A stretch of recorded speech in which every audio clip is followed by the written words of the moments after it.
The refiners do not want to melt these or those nickels because there's too much waste. So Really? under 80% silver, they're just not interested. Would you be able to show me an example of maybe what you would charge compared to the Red Book? 1900 MS63 on a Morgan dollar. Kind of putting you on the spot here. You are.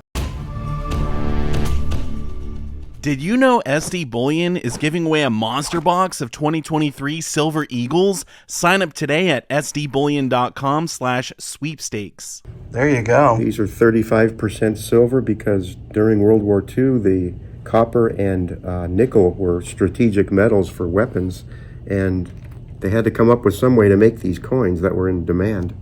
So it was the nickel at that time was perhaps more valuable than the silver.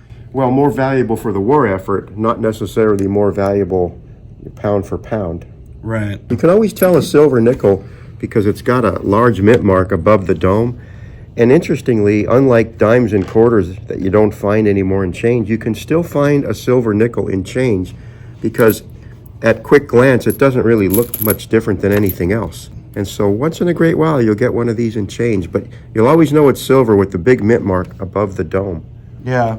If you got a jar of change, you definitely need to look through it for war nickels because you get some free silver. I mean, you're charging $1.50, so obviously this is worth a lot more than 5 cents. This morning was $1.39, so it's just right about melt. So this is probably one of the best deals. Do people buy these for like stacking purposes? Definitely. Yeah, it's like an entry-level coin to stack with, not very expensive, but definitely silver. So this would probably be one of the lowest premium things you guys have in the shop. The 40% Kennedy half dollars, these are melting a hair under $4 this morning. Wow, look at that. So from 1965 to 1970, the Kennedy half dollars were the only coins that still had any silver in them. Right. They went from 90% in 64, and these 6 years, they made it in 40% silver. And people buy these for stacking as well. Yes. Well, I mean, that's a great price if you're basically getting these at spot, but the premium on the 90% is, getting up there. Certainly, this would be a better option to get more silver. But when people go to sell these, they're going to get probably under spot, you think? Definitely. They're not as desirable, and one of the reasons is, unfortunately, a lot of this, as we said in an earlier video, is getting melted. The refiners do not want to melt these or those nickels because there's too much waste. So Really? Under 80% silver, they're just not interested. Yeah, so it doesn't make any sense for them to try and refine out the copper and whatnot. I mean, they can, but it's just a real messy job. Well, I mean, they still are cool, and it still is silver. And certainly if you're trading silver person to person, bartering, and someone else is willing to accept it for the silver value, Right. then this would probably be a better option because it's such a lower premium. But just be aware, in that scenario where there is barter, that a 1964 Kennedy half is 90% silver, and none of us should accept one of these as a 90% if it is 65 through 70. I've heard that the 70s are a little bit more rare. Do they have a bit more of a premium, or no one really cares? No, they do, because they were only available in mint sets and proof sets. They were not available for general business strikes, and so they are far more scarce. So pretty much the 1965 to 1969 Kennedy half dollars are, the run-of-the-mill ones. If you have a 70, maybe pull it out because... Yeah, it's got a premium above these. However, sometimes you see them tarnished and worn because someone broke it out of a set years ago and spent it. And so it might end up in a tray like this. If you look through here, you could find a 1970. Wasn't there also... like the Bicentennial year or something, there was one that was silver? There was the Eisenhower dollar, the Kennedy half dollar, and the Washington quarter were 40% that year. In fact, it's the only year Washington quarters were 40% silver. Really? 1976. And those were only available in a special set? Yes, Adrian can show you here. Oh, wow. And is this a proof set? Yes. This is the 3-piece uncirculated set. This is so insane. There's a quarter that's 40% silver. I've never heard of that before. Yeah, it's a 1-year type. So If you're a collector of Washington quarters, that's an interesting one to have. Okay, so we have 3 different Eisenhower dollars here. This one in the brown case is the brown Ike. Yes, and those are usually proof. Then- Always proof, actually, in those. So people have bought these directly from the mint? Yes, so those were purchased from the mint and quite popular still. People still enjoy collecting those Eisenhower dollars. They're 40% silver. Those are 40%? Yes. And then the blue ones here, people also bought those from the mint, or where do Yes. people get these? Yes, from the mint. So they would come in these envelopes, Okay, I see. Blue envelope. and that's why we call them blue Ikes. Yes. And blue Ikes. So we call them blue Ikes and brown Ikes. And these were 40%? Yes. Okay, so we got 40, 40, and 40. Well, so what's the name for this one then? So it's the Bicentennial set. The so three-piece silver. the Three-piece? silver, yeah. So Okay. you see the back here, Liberty Bell there. Oh, wow, look at that. As these have the eagle on the back. Yeah, the eagle. Oh, that's so interesting. So these were the only times that the Eisenhower dollars were made out of silver, right? Well, from I think it's 71 to 75. 75. Or through 76. And there's 76 including if that. the proof. The only way to get them was from the mint. They were never released as business strikes for circulation. Yeah, because people are always asking me or thinking, oh, I have all of these old Eisenhower dollars. They must be silver. But it's kind of rare that they are. These are the only 3 times they would have been. We get a lot of calls. People say we have a bunch of silver Eisenhower dollars, and I ask, are they in the government sets or holders? And if they say no, almost always they are what Adrian's showing here, the clad Ikes, Clad Ikes. nickel, copper nickel clad. Main way you can tell is the edge of the dollar here. Oh, right, just like with regular coins. Yeah, so it looks a little bit more white when they're the 40% silver. So you compare those 2 edges there. Yeah, you could certainly tell which one's the silver. So that's pretty much the best way to figure out if it's silver or not. Just look at the edge. That's a quick way to look at it.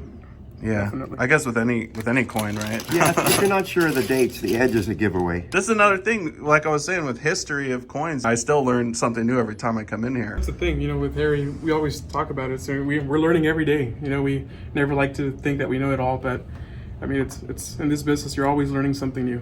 Yeah. We love the collecting aspect of coins, not just the bullion, which is important for sure to a lot of us. But we started out as collectors, not stackers. Yeah. And so we have a love for all coins, be it ancient or collectible US or just modern foreign. We have in bins over there thousands of coins at 15 cents each.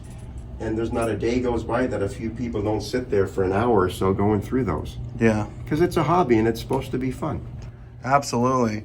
One of the coins that I know is very highly collected that everyone always asks about is the Morgan dollars. Yes.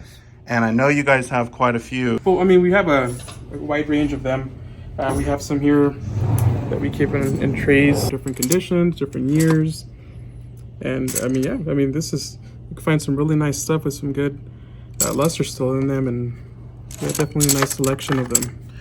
And so these are going for $35 each. Yes. And so this is not considered junk silver, Yeah, right? no, there's definitely a collector base for the Morgans, as you were saying. So people are buying this for the date and condition and that kind of stuff.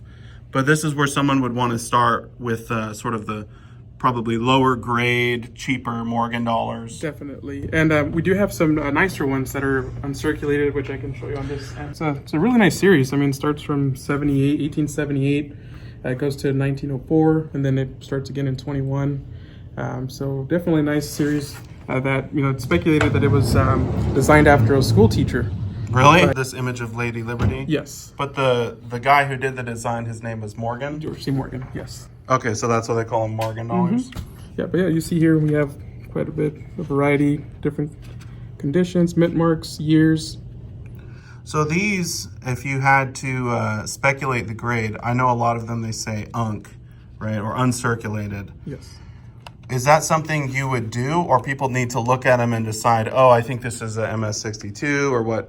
Yeah, so we never like to put an actual grade on the coin if it's not in a holder, of course. Okay. Because it's, it's just, I feel like it's just an opinion, unless it's Yeah. in a holder, then, we'll sell it as what it is. So we price them accordingly to what it's in a mint state condition. And then, if you think that it grades a 63 and that's something you want to buy, then that's what you can do. And we've had people that come in and say, hey, this coin graded really well, and Yeah, they'll buy it for essentially MS60 money, but they come back with a 63 grade, and it's a nice, they scored, and that's good.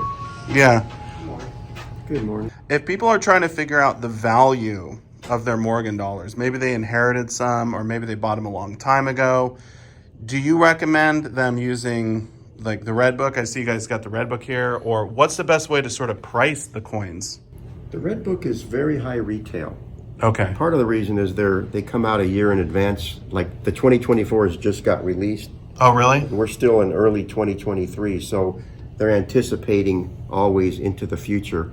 It's the pricing in there, the relative pricing is really handy. So in other words, if you see a column of coins worth 40, 40, 40, and you see one that's 180, you know that date and mint mark is an exception to the norm. Right. So even though the relative price to the reality might be high, relative to the other common ones, it tells you, hey, I've got a rarity here. So it's a good resource. It's a good tool, but for figuring out an exact price, you would say these prices are a little bit elevated typically? I believe they are. I think there's a lot of good information on the web. You can go to pcgs.com and you can get an idea what something's worth. Would you be able to show me an example of maybe what you would charge compared to the Red Book? Like, could we look one of these coins up and just see? Take our chances here. Yeah, I guess if you have a graded one, that's probably the best way to do it. Let's see. 1900 MS63 on a Morgan dollar. Kind of putting you on the spot here. You are. That's okay. That's what we like to do, right? Okay, so here's an example. The Red Book says this coin is worth $85. All right. We say it's worth 80. Not a material difference, but definitely higher in the Red Book. Yeah, well, there you go. Yeah. And I was just honestly curious because I always see Morgan dollars. All the coin shops have them. It's definitely a big deal. People are interested in them, but I just don't have that information. I don't know that much about them because I never collected them, really. Well, you see a lot of them because, number one, a lot of them were made, but more importantly, they're a beautiful coin, probably the most popular series collected of the United States series. And it's a big, heavy coin that has a lot of room for the design, so it's on a bigger canvas if you were thinking of a painting. And maybe they were a little bit less circulated. I don't know. I feel like there's a lot of them in still pretty decent condition compared to the other silver coins. There's a reason for that, actually. There was a lot of politics involved with the silver interests, the miners, wanting the government to mint these coins as a place to sell their silver, particularly out of the Nevada mines. And a lot of them were unnecessary. So they lived for decades and decades in storage in sewn canvas bags and never saw the light of day because they weren't necessary for commerce. Dollar was a decent amount of money. People carried, the workhorse in the early 1900s was the nickel. Yeah. A nickel could buy you lunch, but there were over 400 million altogether minted. So there are some rare dates to be sure, but there are a lot of Morgan dollars still out there. If someone wanted to collect U.S. mint coins today, this is something that they could reasonably try and find a good amount of them at not too high of a price, and they could have a beautiful collection. With some key exceptions, yes. So some of the coins are just too rare, too expensive. I mean, the 1893S and 1895 Philadelphia, it's a proof-only issue. Once you get into the Carson cities, some of the San Francisco mints, it definitely becomes challenging. But I mean, we get them all, so we have collectors that come in here to complete their collections. And you guys also will sell some of these online too, right? With the Whatnot app. Yeah, so we have a presence on Whatnot. We do a lot of type coins. We do some gold, some silver. We actually have a show coming up here. We try to run at least 1 to 2 a week. And we do plan on growing that. So yeah, we definitely have a lot of silver dollars on there, a lot of type coins. So yeah, definitely a place where we sell them. That's awesome. Well, once again, we're here at Harry's Coin Shop, and their selection does not disappoint. Whatnot, we're under the username Beach City Coins. Beach City Coins? Beach City Coins, yes. Well, hey, I learned a lot today. We went over a lot of cool coins. I really appreciate the time. And we'll have to do it again. Well, Thank you, Silver Dragon. Thank you. Yep, Thank you very much. Yep, thank you.